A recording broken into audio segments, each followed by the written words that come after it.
기도하겠습니다.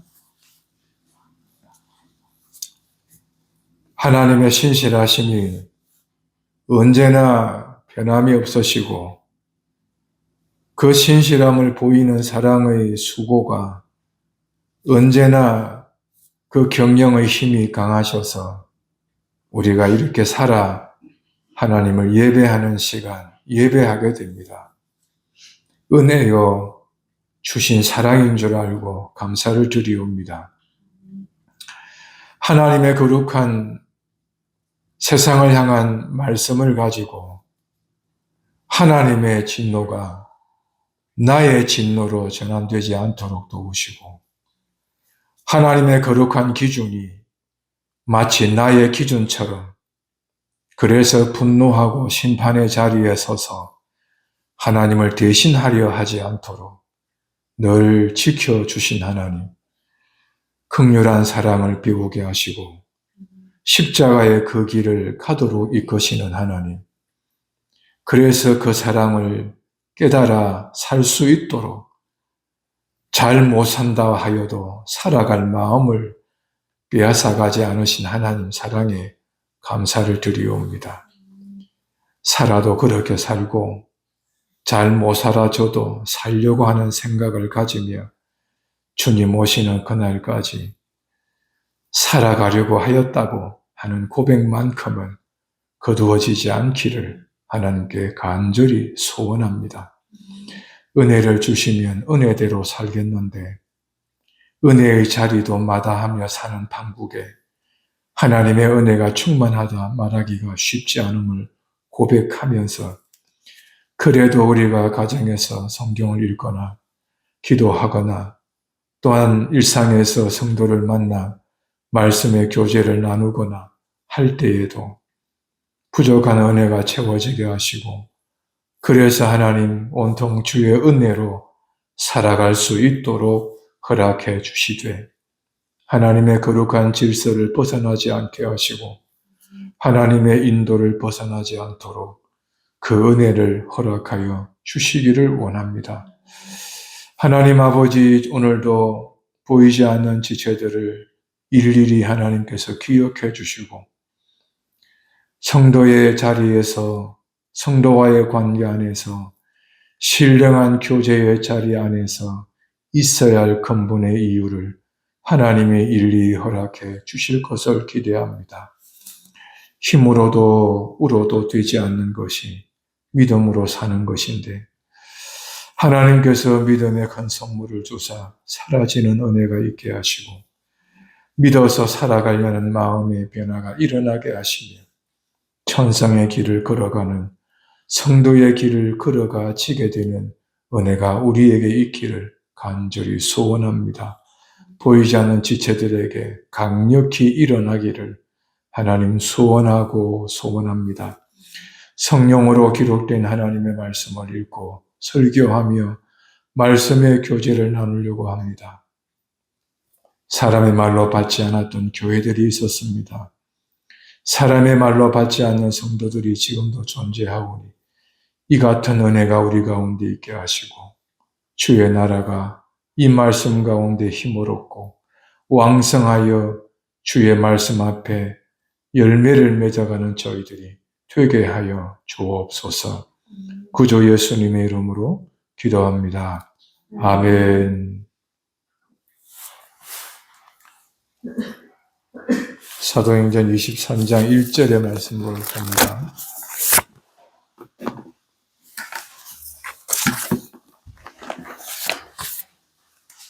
사도행전 23장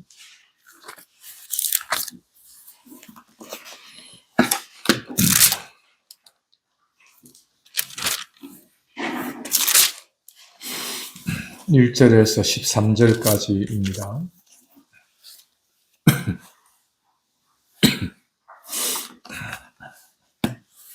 제가 읽겠습니다. 바울이 공회를 접목하여 가로되 여러분 형제들아 오늘날까지 내가 범사의 양심을 따라 하나님을 섬겼노라 하거늘 대제사장 아나니아가 바울 곁에 섰는 사람들에게 그 입을 치라 명하니 바울이 가로되 회칠한 담이여 하나님이 너를 치시리로다. 네가 나를 율법대로 판단한다고 앉아서 율법을 어기고 나를 치라 하느냐 하니 곁에 선 사람들이 말하되 하나님의 대제사장을 네가 욕하느냐. 바울이 가로되 형제들아 나는 그가 대제사장인 줄을 알지 못하였노라. 기록하였으되 너의 백성의 관원을 비방치 말라 하였느니라 하더라. 바울이 그 한 부분은 사두개인이요 한 부분은 바리새인인 줄 알고 공회에서 외쳐가로되 여러분 형제들아 나는 바리새인이요 또 바리새인의 아들이라 죽은 자의 소망 곧 부활을 인하여 내가 신문을 받노라. 그 말을 한적 바리새인과 사두개인 사이에 다툼이 생겨 무리가 나누이니 이는 사두개인은 부활도 없고 천사도 없고 영도 없다 하고 바리새인은 다 있다 함이라. 크게 혼화가 일어날새 바리새인 편에서 몇 서기관이 일어나 다투어 가로되 우리가 이 사람을 보매 악한 것이 없도다. 혹 영이나 그 천사가 저더러 말하였으면 어찌 하겠느냐 하여 큰 분쟁이 생기니 천부장이 바울이 저희에게 지켜질까 하여 군사를 명하여 내려가 무리 가운데서 빼앗아 가지고 영문으로 들어가라 하니라. 그날 밤에 주께서 바울 곁에 서서 이르되 담대히 하라. 내가 예루살렘에서 나의 일을 증거한 것 같이 로마에서도 증거하여야 하리라 하시니라. 날이 새매 유대인들이 당을 지어 맹세하되 바울을 죽이기 전에는 먹지도 아니하고 마시지도 아니하겠다 하고 이같이 동맹한 자가 40여 명이었더라. 아멘.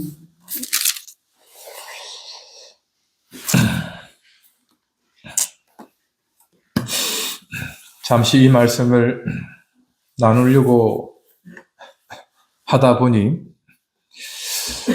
과거 시대와 지금 시대의 세대의 변화를 한번 생각해 본 것이 하나 있습니다. 과거라 해서 그 시점을 어디에 두어야 할지는 정확히 잘 모르겠는데 뚜렷이 말할 수 있는 것은 과거에는 해야 될 것과 하지 말아야 할 것, 이것이 분명한 시대였음을 확인할 수 있는데요. 그 중에 아무리 화가 나도 해서는 안 되는 것, 이런 것이 그 연장선상에 있었거든요. 그것이 부모와의 관계, 형제와의 관계에서 아무리 화가 나도 부모에게 해서는 안 될 말, 해서 안 되는 행위, 해서는 안 된 태도라는 게 있었거든요. 형제간도 마찬가지죠. 아무리 화가 나고 형제가 잘못해도 형제에게서 할 수 없는 말이 있고 해야 하는 것이 있는데 이런 기준이 분명히 있었거든요. 근데 요즘 세대들에게 그 같은 것이 있는지 한번 찾아보면 쉽게 찾기가 어려울 듯 싶어요. 그래서 그 기준이 참 많이 옮겨왔겠구나, 이런 판단을 이 말씀을 보면서 하게 되었어요. 혹 여러분들께서는 이런 기준이 있나요? 아무리 화가 나도 상대가 잘못해도 해야 하는 것과 하지 말아야 하는 것에 기준이 있으신가요? 이 기준이라는 것이 정말 다양하고 그 깊이가 이게 어디에 있어야 할지를 잘 모르기 때문에 각자가 있을 것 같기도 하고 정도가 다 다를 수 있을 것 같아요. 그렇죠? 오늘 바울을 보면서 또 바울과 관계되어지는 이 일련의 사건들에 등장하는 인물들을 보면서 확연히 그걸 알 수 있을 것 같아요. 그거를 살펴보면서 오늘 주보의 제목을 보면 성도는 혹은 교회는 이렇게 볼 수 있겠죠. 교회는 환난 가운데서도 이건 우리에게 의역하면 참 어려운 일이 생겼을 때, 관계 안에서, 삶에서 어려운 일이 생겼을 때 하나님의 뜻을 이루어야 한다. 하나님의 질서를 이루어야 한다는 요 원리를 함께 나누어 보고 싶었습니다. 23장 1절에 보면 바울이 공회를 주목하여 말하고 있다.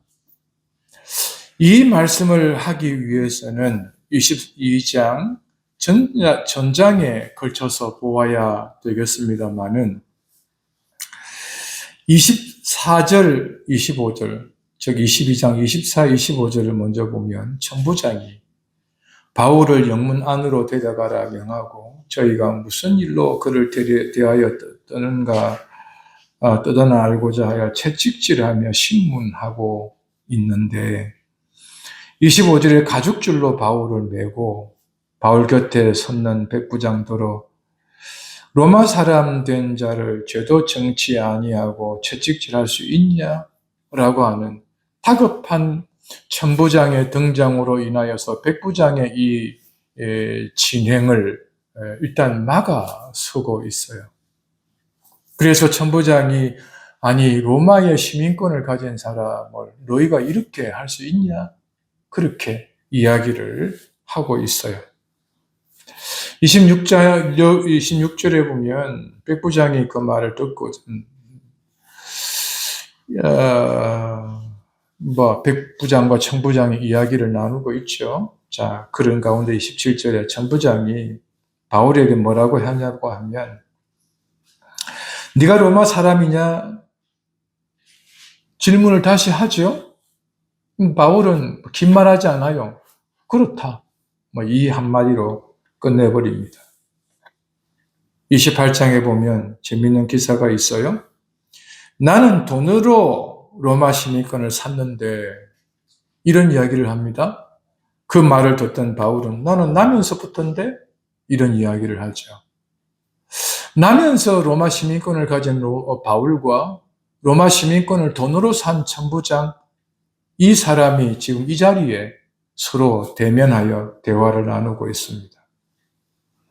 그래서 로마를 두려워하는 유대인들은 로마 시민권을 나면서 가진 바울을 더 이상 신문할 수가 없고 풀어줍니다. 그리고는 바울은 계속해서 복음 전거하는 일을 하죠. 23장 1절에 바울이 공회를 조목하여 이 공회 앞에, 즉 산헤드린 공회가 급히 로마의 주선에 의해서 모여진 급조된 모임이라는 것을 확인할 수가 있는데 바울이 그 공회 앞에서 이야기합니다. 내가 오늘날까지 범사에 양심을 따라 하나님을 섬겼다. 바울은 여기에서 네 가지를 들어서 자신을 소개하고 있습니다. 이 소개는 자신을 변호하는 것이 되지요. 첫째가 뭡니까? 그는 다메섹에서 예수님을 만나기 전부터 유대교인으로서 신앙을 가지고 살았을 때 그는 양심으로 하나님을 섬겼다. 이런 표현을 쓰고 있습니다. 그리고 다메섹으로 가던 중에 예수님을 만난 이후 그 또한 양심으로 섬겼다는 이야기를 하고 있습니다. 언제까지요? 오늘까지. 그러니까 나면서부터 지금까지 하나님 앞에 양심을 따라 섬겼다는 이야기를 하고 있습니다. 그렇다면 바울은 나면서부터 지금까지 한결같이 오늘같이란 이 말은 변함없이 하나님을 섬겼다고 이야기를 합니다. 그 시점이 오늘까지였습니다. 여러분 이게 사람이 한결같은 것이 얼마나 어려운지 아시죠? 예수님을 사랑하는 것도 한결같을 수가 없는 우리들 아니겠어요? 그죠? 하나님을 사랑하는 표현이 한결같지가 않지 않습니까? 어떤 이유가 있을 수 있죠. 있는데 30년 전과 지금 비교하면 한결같지 않잖아요. 우리들은 그죠? 불과 1년 전, 1년 후 한결같지 않거든요. 10년 전, 10년 후 지금까지 보면 한결같다 할 수 있을까요? 안 되잖아요. 사람에 대한 것도 마찬가지입니다. 한결같을 수 없습니다. 카리스마의 리더십이 좋아서 결혼했는데 카리스마라고 했던 그것이 아나무인의 독불장군으로 변하는 순간 다른 생각이 들 수 있거든요. 잘 챙겨주었던 사랑스러운 그 섬김이 존중받고 대접받는다는 생각에서 내가 이 사람과 결혼하면 평생 대접받고 살겠다고 해서 결혼했는데 알고 보니 참견이 너무 심한 거예요. 그래서 귀찮아 죽을 판이다 이런 말을 하는 사람이 있죠. 사랑을 하는 것도 한결같을 수가 없고 사랑을 받는 것도 이 사람의 마음이라는 것이 한결같지 않더라는 거예요. 바울은 신앙에 있어서 만군의 여호와 하나님에 대한 이 신앙을 오늘까지 유지시켜가고 있다는 자신의 고백을 변론하여 말하고 있습니다. 두 번째 1절에서 뭐라고 이야기합니까? 내가 범사의 양심을 따랐다. 범사가 뭘 말합니까? 매일, 매 순간. 그러니까 바울은 자기가 알고 있는 것을 기억하여 어떤 순간이 일어날 때 그 순간에 관련한 하나님의 가르침을 따라서 살았다는 이야기입니다. 여러분, 우리가 기분 좋을 때 하는 것도 우리 있고요. 기분이 덜 좋을 때 하는 우리도 우리이거든요. 잘하는 것을 대하는 태도도 우리이고 잘 못하는 것을 대하는 태도도 우리이거든요. 하고 싶은 것에 대한 태도도 우리이고 하기 싫은 것을 대하는 것도 우리이거든요.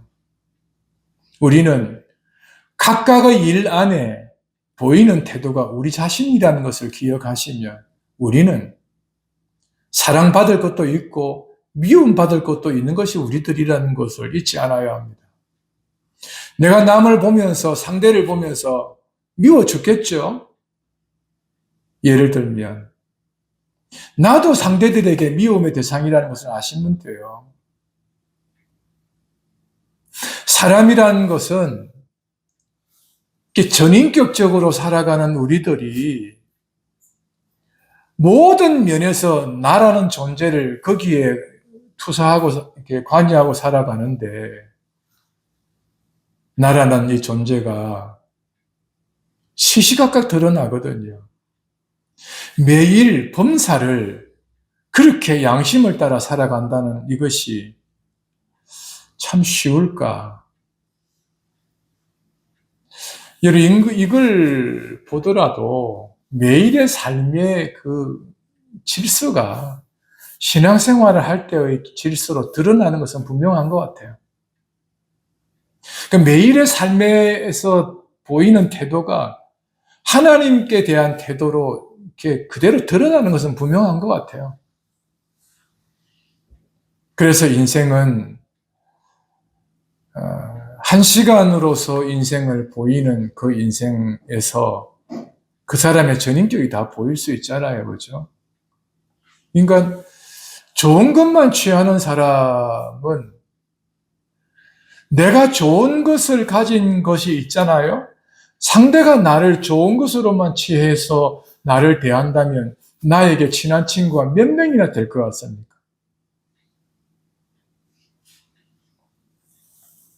마음에 맞는 사람끼리 모이면 몇 명이나 모일 것 같습니까? 그렇죠?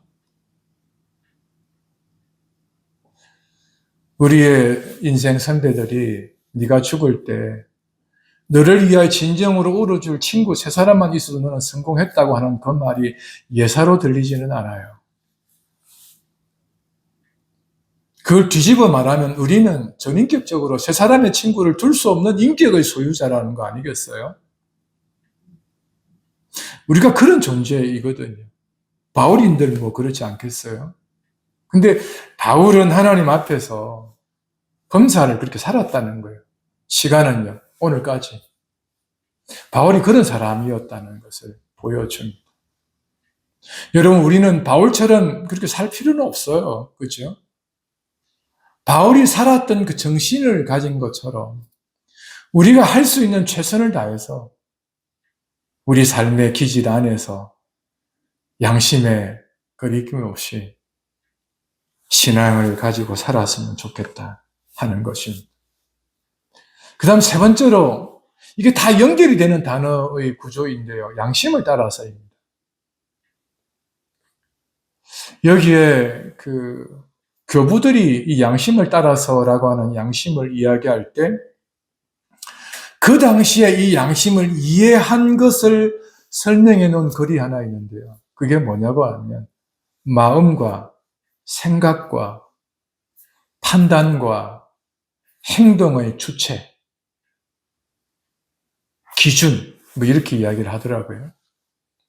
그러니까 내가 마음과 생각과 행동과 그리고 분석과 그리고 그것을 통해서 나타나는 결과들의 이 중심이 되는 이 양심은 언제나 하나님 앞에서 있었다는 것을 바울 자신이 변호하고 있습니다.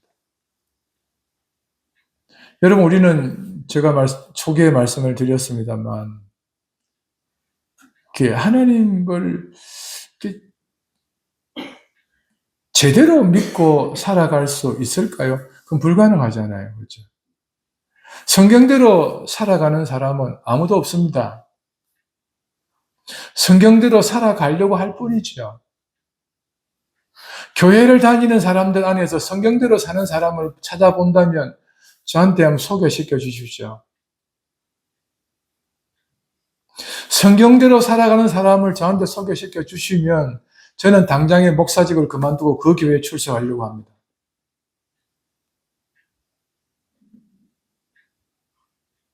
제 목숨을 걸고 장담하건대 성경대로 사는 사람들 이 세상에 아무도 없습니다. 성경대로 살려고 할 뿐입니다. 바울은 그 성경의 가르침을 따라 그 양심이 하나님 앞에서 살려고 했었던 사람입니다. 부족한 것은 부족한 대로 인정을 했고, 바울이 그가 쓴 서신 안에서 말하잖아요. 그는 유대교에 충실했을 때 하나님의 영광을 위해 살았다. 그런데 교회를 핍박했던 사람이다. 죄인 중에 괴수고 벌레만도 못한 사람이고 자신이 형편없던 사람이라고 이야기하지 않습니까? 성경의 수많은 그 인물들 가운데 성자라고 불릴 수 있을 만큼의 사람들도 말씀대로 못 살았거든요. 다윗조차도 말입니다. 바울은 범사에 그리고 양심을 따라서 살았다는 것입니다. 이 바울의 이 삶을 보면 명확한 것이 하나 있습니다. 믿고 아는 것이 분명하고 사실이고 그것이 성경의 가르침이라고 믿어진다면 그것대로 살았습니다. 근데 그것이 교회를 핍박했던 것이라고 깨달아지면 즉시 회개하고 그렇게 살지 않으려고 했었습니다. 이 말을 어떻게 전할 수 있냐면 양심을 따랐다는 것은 양심이 끄리낌이 없는 사람, 하나님 앞에서 의로운 사람, 다 해당이 되지만 잘못이 없는 사람, 거짓이 없는 사람, 죄를 짓지 않는 사람, 생물학적으로, 도덕적으로, 죄를 안 짓는 사람, 그런 의미 아니잖아요. 그렇죠? 믿는 바를 따라 살았는데 그것이 아니라고 깨달아졌고 가르침을 받았을 때는 그는 그 살았던 삶을 버렸거든요. 따르지 않았거든요. 그리고 안 해도 되는 것도 복음 안에서 안 해도 되는 것도 유대인들을 구원하기 위해서 하게끔도 하였거든요. 그 문제가 무슨 문제였어요? 할례 문제 아닙니까? 할례. 그래서 유대인들을 위해서 그의 사랑하는 아들에게, 영적인 아들에게 할례를 받도록, 이런 문제 앞에서 바울은 유연성을 발휘한 것이, 불법을 자행한 것은 아니지만 중첩의 기간에 할례와 세례의 문제를 엄격히 안 해도 돼. 그래서 교회가 할례를 주지 마. 이렇게만 하지 않았거든요. 안 줘도 된다. 꼭 하려고 하면 마음의 할례를 행해라. 이렇게 가르치면서 유대인들과 척을 치지 않기 위해서는 할례에 대한 유연성을 발휘도 했거든요. 그게 양심을 따라 이 표현 앞에 포함되는 겁니다. 그 다음 마지막 뭡니까? 하나님을 섬겼다. 종합하면 오늘까지 범사, 양심을 따라 하나님을 섬긴 것이, 이 네 개가 바울이 변론하고자 하는 것의 핵심입니다. 그것이 오늘 2절 이후로부터 13절에 이르기까지 바울이 전하려고 했던 메시지의 중심이었습니다. 바울을 보면서 오늘 우리가 어떤 사람이어야 하는가에 대한, 어떤 사람에 대한 명제를 질문으로 받고 나는 누구인가에 대한 대답을 할 수 있어야 합니다. 고린도전서 1장에서 우리를 향하여 말하기를 예수 그리스도 안에서 부름을 받고 거룩함을 입은 성도라고 이야기하죠. 성도인 우리가 교회라는 말을 쓰고 있습니다. 교회는 그 성도는 교회를 지칭하여 말하고 있습니다.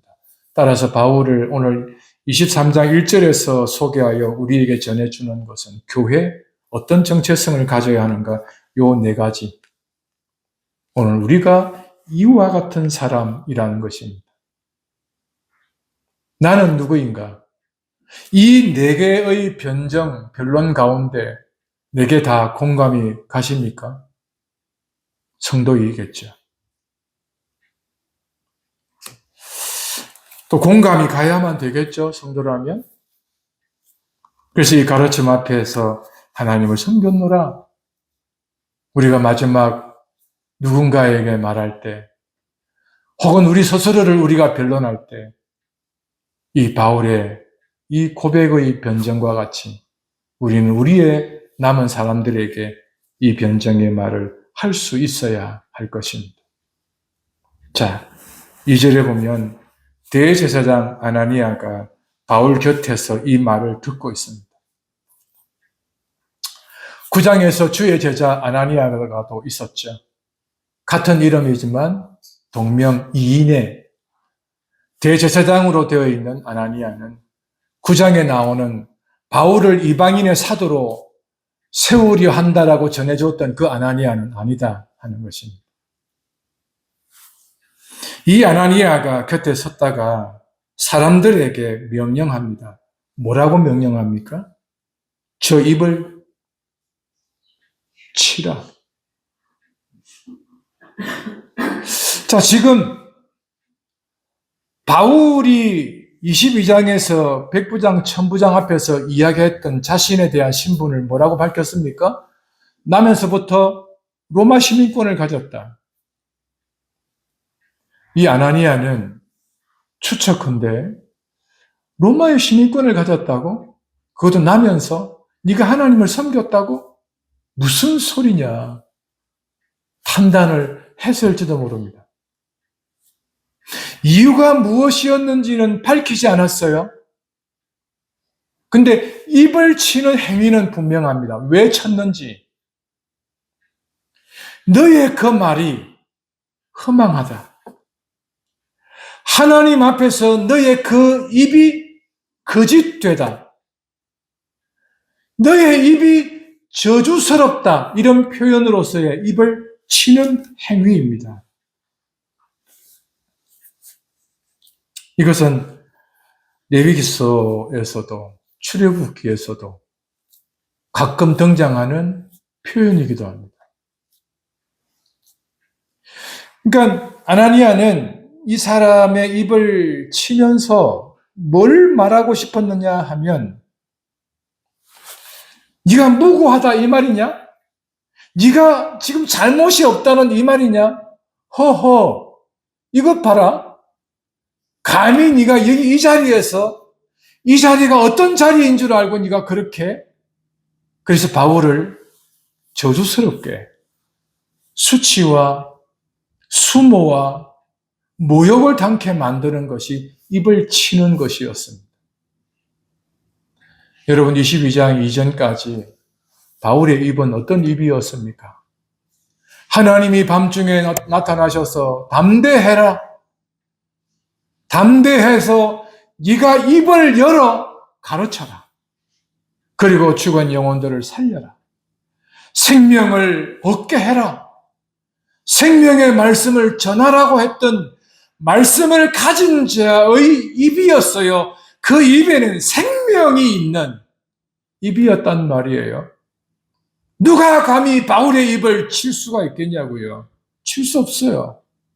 근데 대제사장이란 아나니아 이 사람이 그 말을 듣고 있다가 바울의 입을 치라고 이야기하고 있습니다. 누가 누구를 쳐야 할지 위치가 달라져 있지 않습니까? 지금 대제사장의 명을 받아서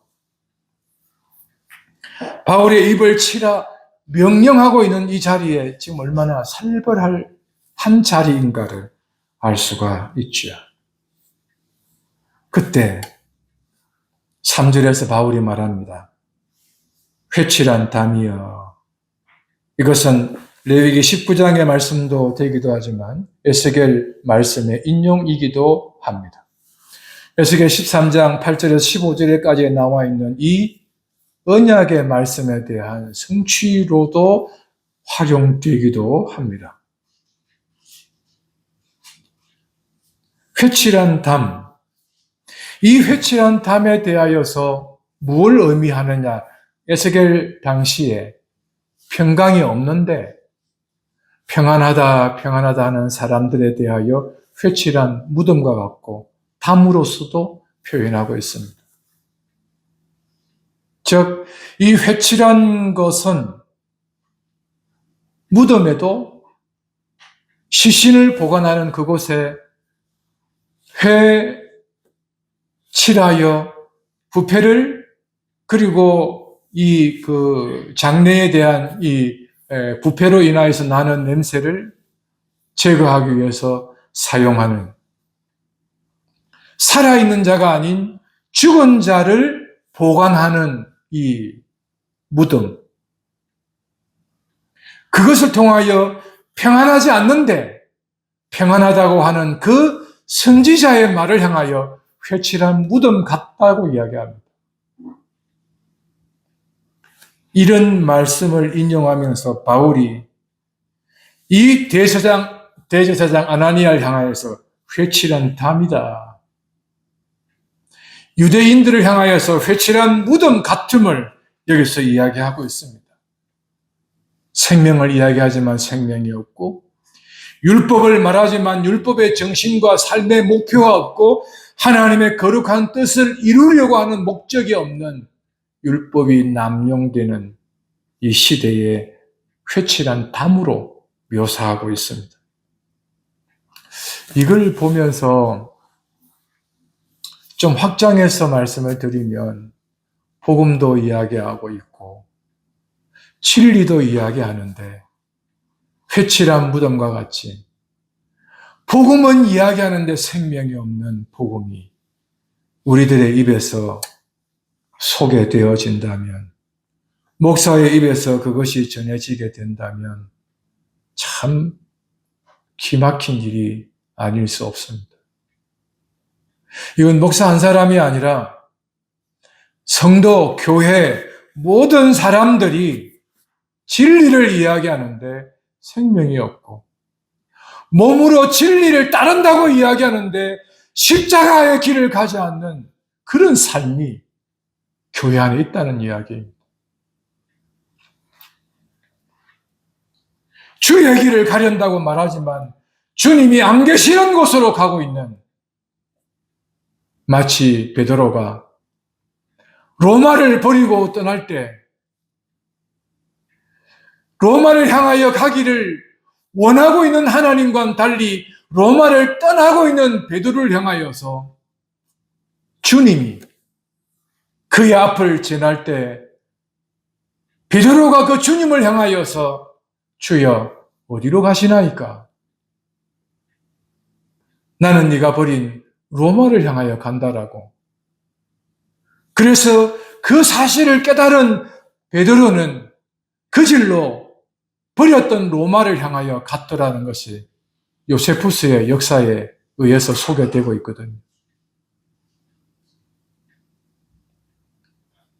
나를 죽이려는 그곳에는 주님이 안 계시는 것 같지만, 그러나 나를 죽이려는 그곳에 주님이 가시더라는 거예요. 주님이 계신 곳에 간다는 것은 우리가 생각하는 그런 곳이 아닐 수 있습니다. 회칠한 담, 회칠한 무덤, 우리가 아니라 한다 하여 아닌 것이 아니잖아요. 그렇죠?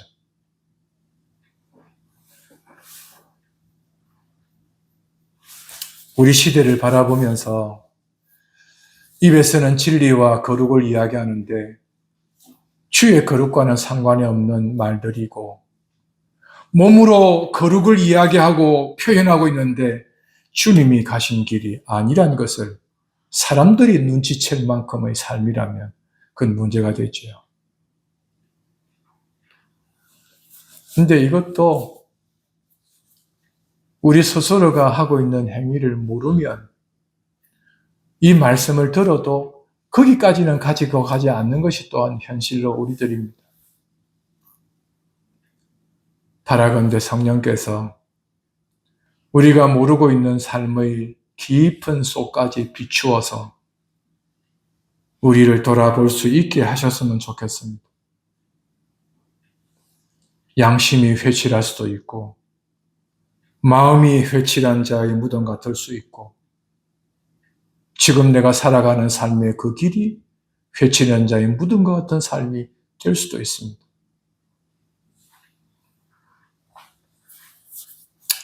바울은 대제사장 아나니아와 그를 둘러싼 사람들에게 말합니다. 하나님이 너를 치실 것이다. 바울의 입은 거침이 없는 것 같아요. 오늘날 이와 같이 거침없이 이렇게 말씀을 함께 나눌 수 있으면 좋겠는데 그럴 수 없는 세상이 되어서 참 답답하기도 합니다.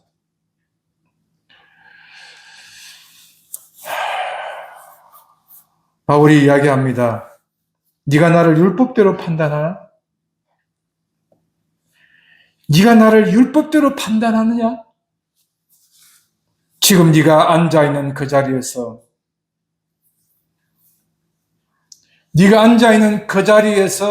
네가 나를 율법대로 판단하느냐?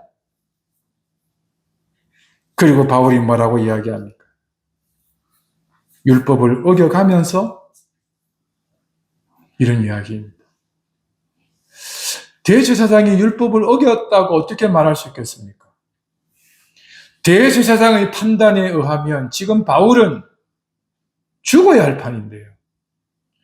13절을 한번 보겠습니다. 12절, 13절을 같이 연결해서 읽어보겠습니다. 시작. 날이 새매 유대인들이 당을 지어 맹세하되 바울을 죽이기 전에는 먹지도 아니하고 마시지도 아니하겠다 하고 이같이 동맹한 자가 40여 명이더라. 네. 대제사장만이 아니잖아요. 동맹한 결의가 대단합니다. 저거 죽이지 않고서는 우리 식대로 하면 뭘 이야기합니까? 내 눈에 흙이 들어오기 전에 저거 뭐 처단해야 된다. 내가 저걸 못 죽이면 내 손에 장을 찢어져. 지금 그런 켜리를 가지고 있는 바울에 대한 태도입니다. 그만큼 대제사장 아나니아는 바울을 죽여야 하는 사람으로 보았던 거죠. 여러분, 대제사장이란 이 존재가 어떤 사람입니까? 대제사장은요, 구약 시대의 대제사장은 하나님의 역할을 했었던 사람입니다. 구약 시대의 대부분의 이스라엘 백성들이 하나님께로 나아간다는 것은 누구 앞에 서는지 아시죠? 대제사장이었어요. 하나님에게 말씀을 받은 자로, 약속을 받은 자로 돌아오는 그 한나에게, 롯에게 하나님의 말씀을 주신 자가 누구였습니까? 선지자요, 제사장이었습니다. 근데 그 말씀을 받은 사람은 어떻게 고백합니까? 하나님이 내게 허락했다고 이야기합니다. 대제사장은 하나님을 백성에게로, 백성을 하나님에게로 그 역할을 감당했던 하나님이 세운 자입니다. 그래서 지금 그 로마 교황을 보면 성경의 권위가 얼마나 큰가를 알 수 있죠. 교회가 성경 권위 위에 있다는 거 우리는 잘 알고 있지 않습니까? 그만큼 이 권세가, 큰 위치가 대제사장입니다. 아무리 그가 변질된 사람일지라도. 그래서 바울이 그 아나니아에게 이같이 말합니다. 율법대로 판단하고 앉아서 율법을 어기냐? 이 사람아. 이런 반응이죠. 바울도 보통 내기 아니잖아요. 이렇게 이야기를 합니다. 자, 그때 4절에 23장 4절에 뭐라고 하는가 보겠습니다. 곁에 선 사람들이 뭐라고 말합니까? 하나님의 대제사장을 네가 욕하느냐? 이게 다 지금 대제사장에 대한 그 권위를 인정하는 사람들이 그 주변에 서 있어요. 숫자가 40명이 넘겠죠. 여기에 바리새인과 사두개인들이 함께 있었고, 사두개인과 바리새인들이 바울의 이 2차 변론에 따라서 서로 나누어지잖아요. 나누어진 다음에 결론에 동맹을 맺은 자가 40명이잖아요. 그러면 그 안에 있었던 사람이 더 많았다 볼 수 있죠. 아직까지는. 그러니까 많은 사람들이 이 바울에 대해서 지금 행위가 네가 대제사장한테 그따위 짓을 해? 그따위 말을 해 네가? 이런 태도를 보일 수 있는 거죠. 자, 그때 5절에 바울이 자신의 일상의 변론을 합니다. 뭐라고 변론합니까? 형제들아, 나는 그가 대제사장인 줄 알지 못했다. 여기에서 성경을 해석하는 해석자들이 두 개를 이야기합니다. 아마도 바울이 이게 시각에 문제가 있어서 제대로 잘 몰랐을 것이다. 크리소스톰이라고 하는 그 신학자는 그렇게 봐요. 그러나 그것에 동의할 수가 없죠. 지금 이 바울에게 있어서 진짜로 이 아나니아를 대제사장이라고 알지 못했던 것이 사실입니다. 라고 저는 생각합니다.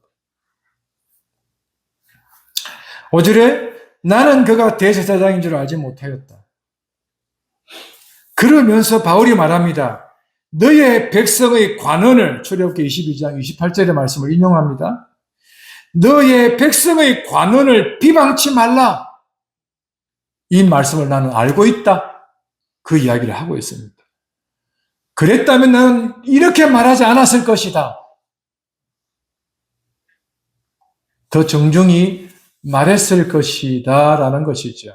그러나 이 의도의 표현은 달라질 수 있지만 목적은 달라지지 않을 것이다. 이런 의미가 포함되어 있습니다.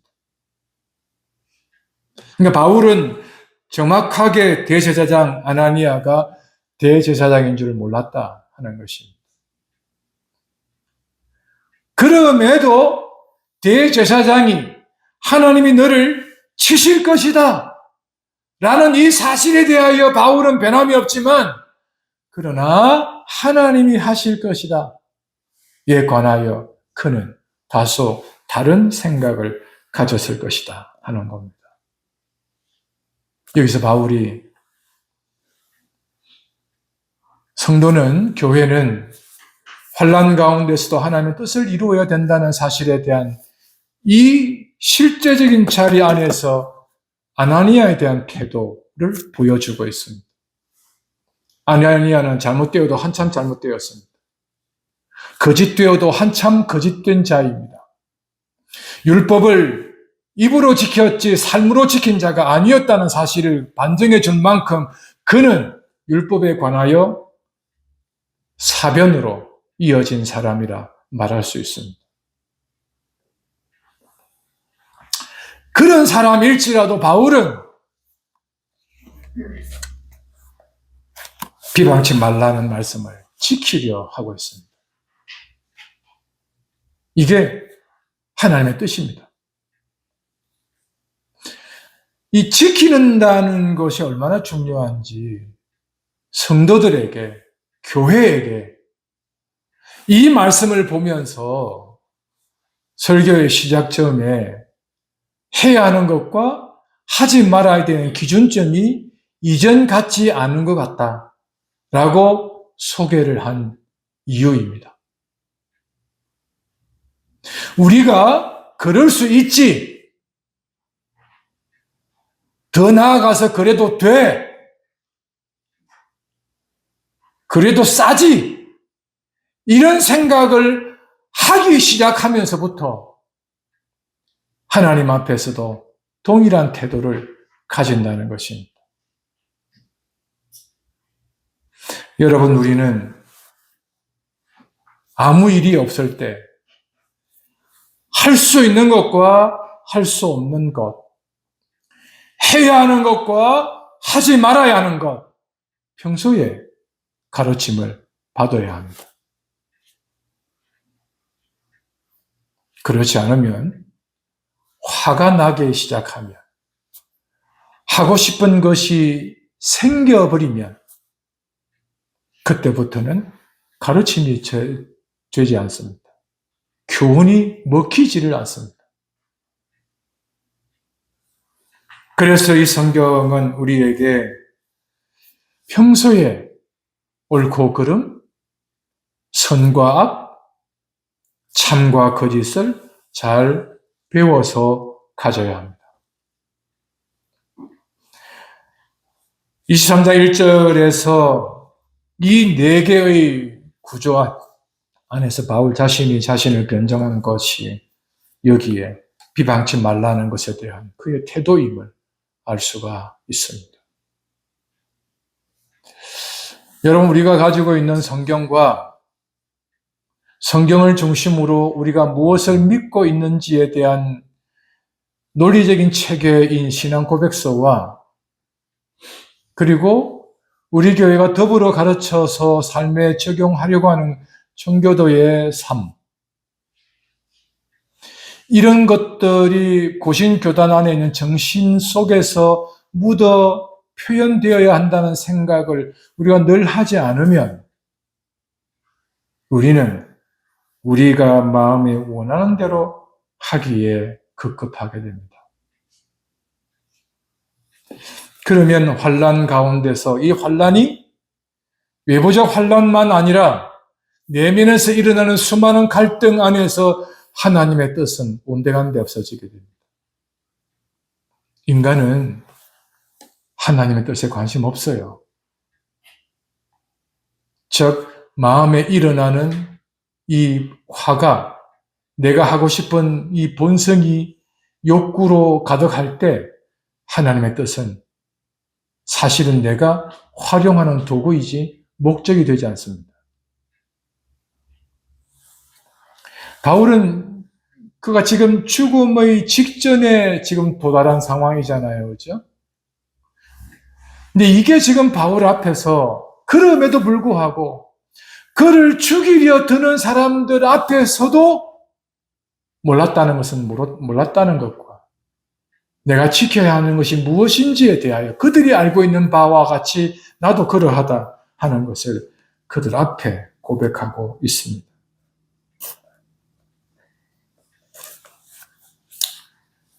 이러면서 바울은 자신이 하나님 앞에 뜻을 이루어가는, 말씀을 전하면서 뜻을 이루어가는 것도 지금까지였고 삶에서 뜻을, 양심을 따라 이루어가고 있다는 것을 보여서 지금 이 앞에 정인으로 나서고 있거든요.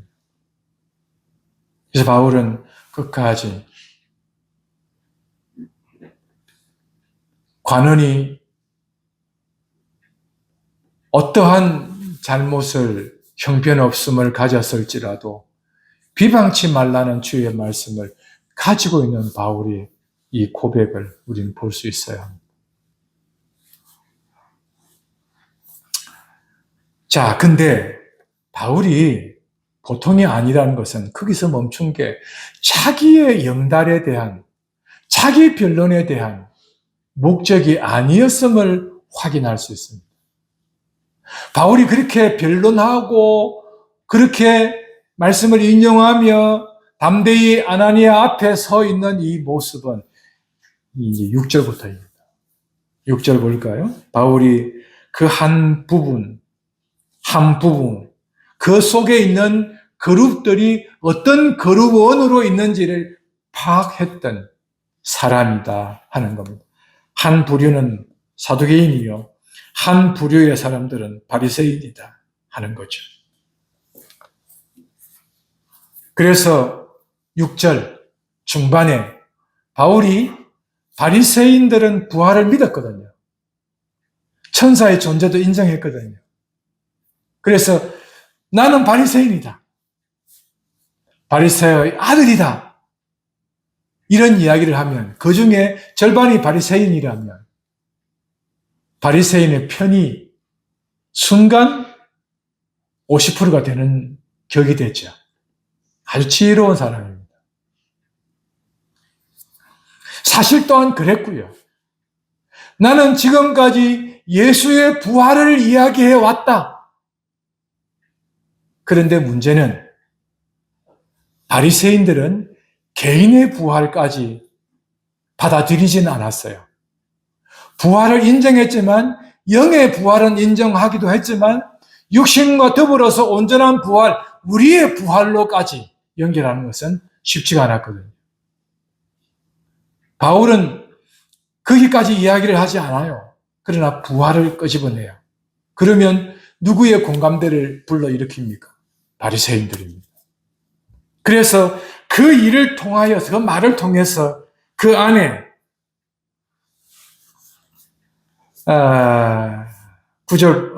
10절의 초반부만 읽어볼까요? 그 일로 인해서, 그 말로 인해서 어떤 일이 생겼습니까? 큰 분쟁이 일어났습니다. 다툼이 일어났습니다. 그래서 갈라지게 됩니다. 여기서 바울이 부활의 소식을 전한 사람이라는 사실을 드러냅니다. 11절을 보십시오. 그날 밤에 주께서 찾아오시죠? 뭐라고 말씀합니까?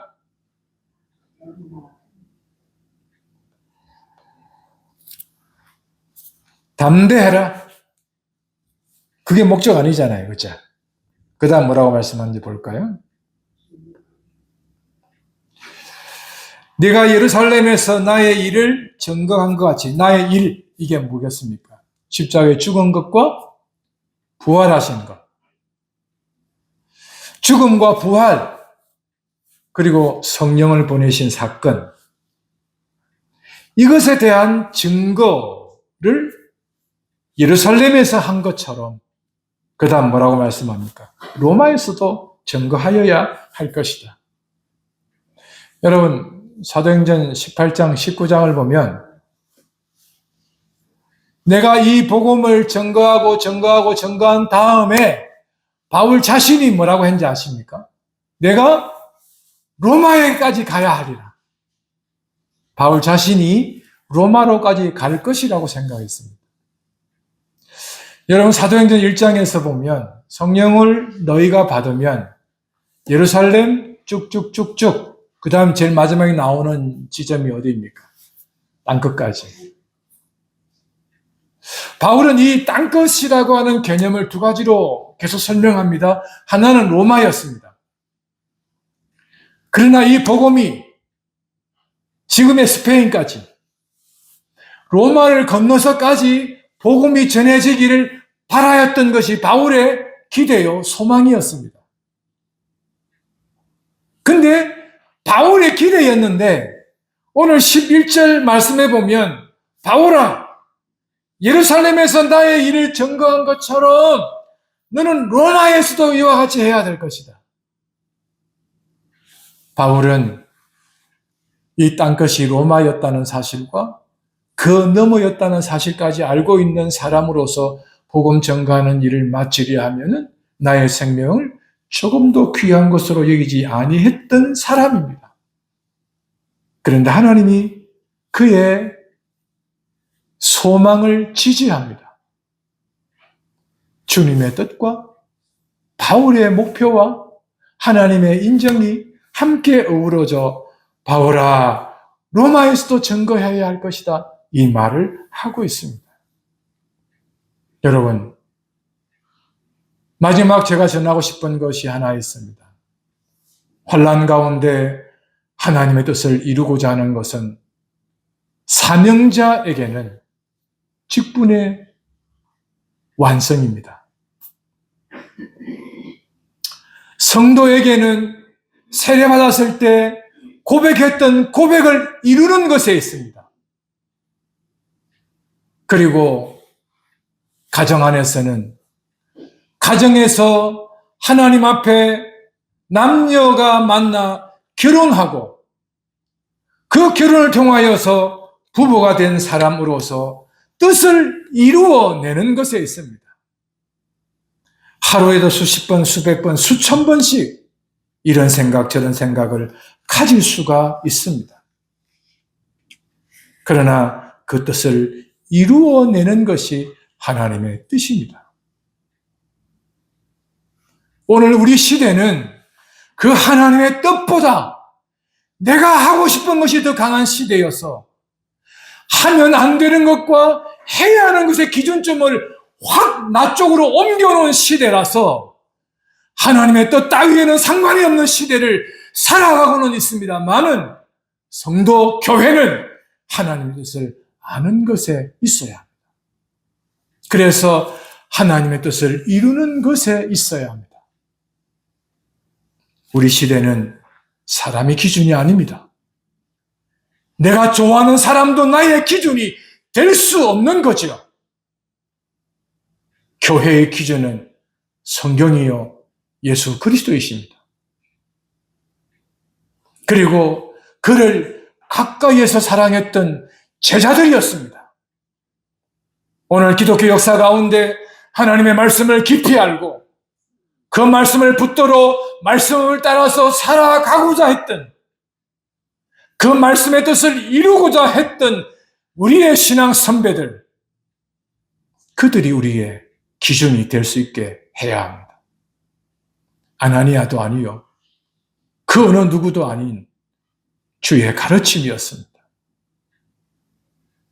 또한 아나니아가 형편없는 결정을 하고 율법을 따르려고 하는 그가 율법을 어기며 율법 운운하는 그 사람에조차도 율법의 가르침을 따라 지키려 했던 바울을 보셔야 합니다. 2025년도를 시작하면서 우리 교회는 오직 선을 행하기를 원하는 교회가 되자고 했습니다. 오늘은 대강절 넷째 주일을 마주하고 있는 주일입니다.